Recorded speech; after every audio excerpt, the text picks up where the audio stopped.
Hello everyone, welcome to Neelix's Kitchen. My name is MB Geek and today I am going to talk about Justice League the Snyder Cut. This is my review in 10 minutes or less.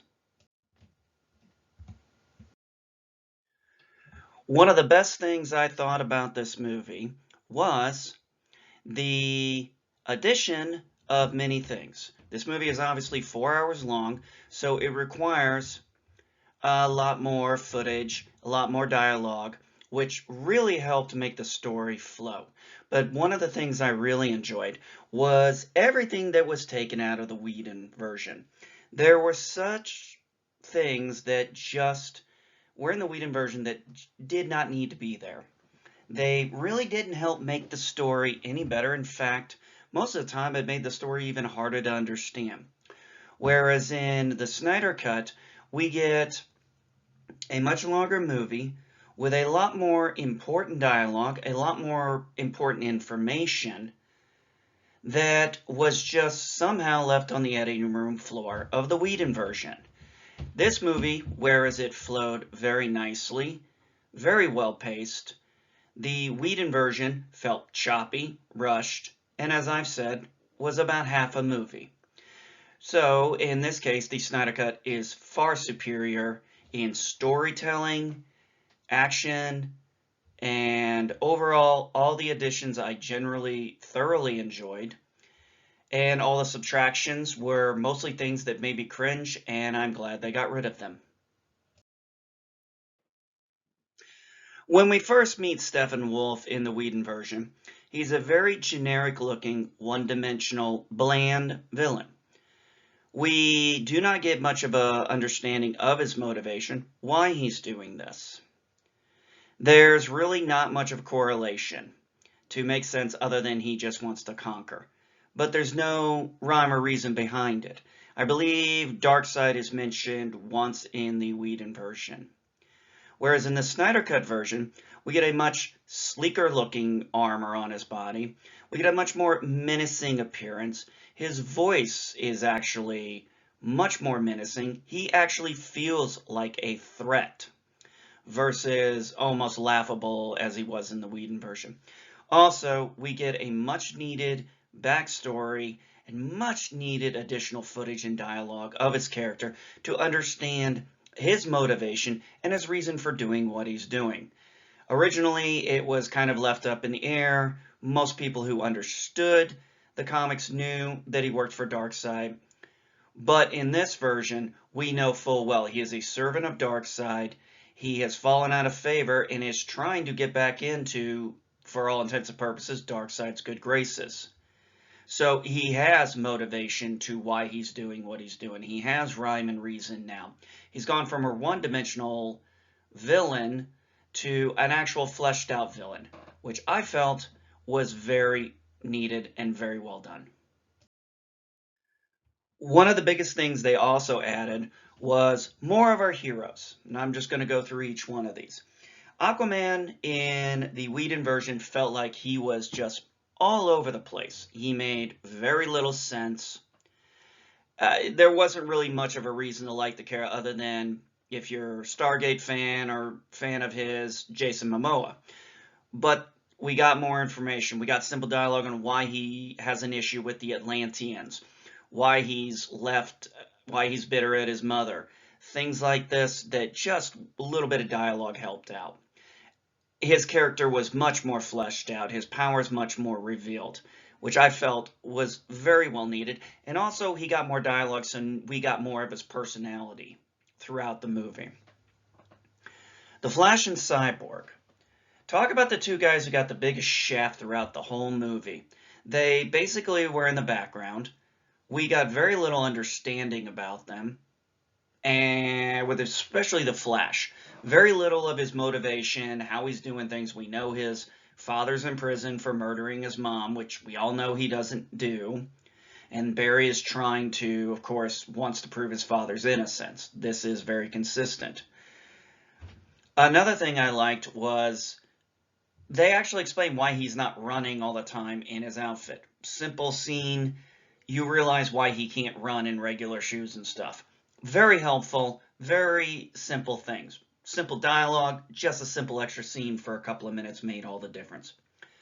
Cyborg, in the Whedon version, looked like an interesting character, literally had next to nothing to do. He was a window dressing in the background, and that was it. This movie, the Snyder version, we understand what happened to him. We understand how his father made him into the cyborg.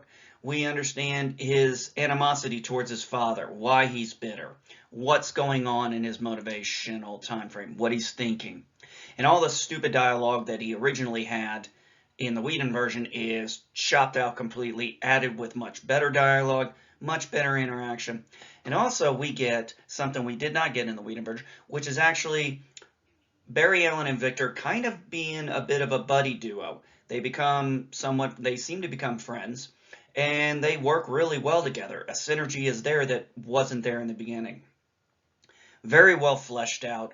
All three of the characters got very, very much needed time on screen, dialogue, additional storyline in their characters. I don't know who edited this thing when they originally did it for the Whedon version, but it was very poorly edited and definitely didn't think about what they were doing with these characters. Another addition is Alfred, and why is that good? Because more of Jeremy Irons is always a good thing. Completely absent from the Whedon version was Darkseid. Maybe he said once, maybe twice, I don't know. I know it was once. But there's nothing to determine what Darkseid is, what he is. And unless you know your DC Comics, you really don't know who Darkseid is. Whereas in the Whedon version, we get a very good-looking Darkseid as far as character look. He's very menacing. When he's in front of Steppenwolf is showing fear by taking off his armor, being like, I'm not even going to try and screw with this guy. I know I can't win. His character interactions is very good. We know his motivation for the mother boxes. We also know that it turns out there's something else on Earth that he wants and that he's been looking for a very long time. So now we even have extra motivation and understanding of why his character even now wants to come back to Earth. So while his screen time is limited, it added very much to the story, especially when Diana was talking about the unity of the Atlanteans, the Amazons, and the world of men. So this was a much needed addition to this movie, even though it was relatively short. While many people did not like Suicide Squad or Jared Leto as the Joker, I actually enjoyed both. Suicide Squad was, for a long time, been my favorite of the DC movies that they have created. And I quite enjoyed the interaction between this Joker and the Harley Quinn. So seeing him in this dream premonition, apocalypse style Earth, and him and Batman actually having dialogue with each other the way they were doing, Jared Leto didn't seem to miss a beat with his portrayal of Joker.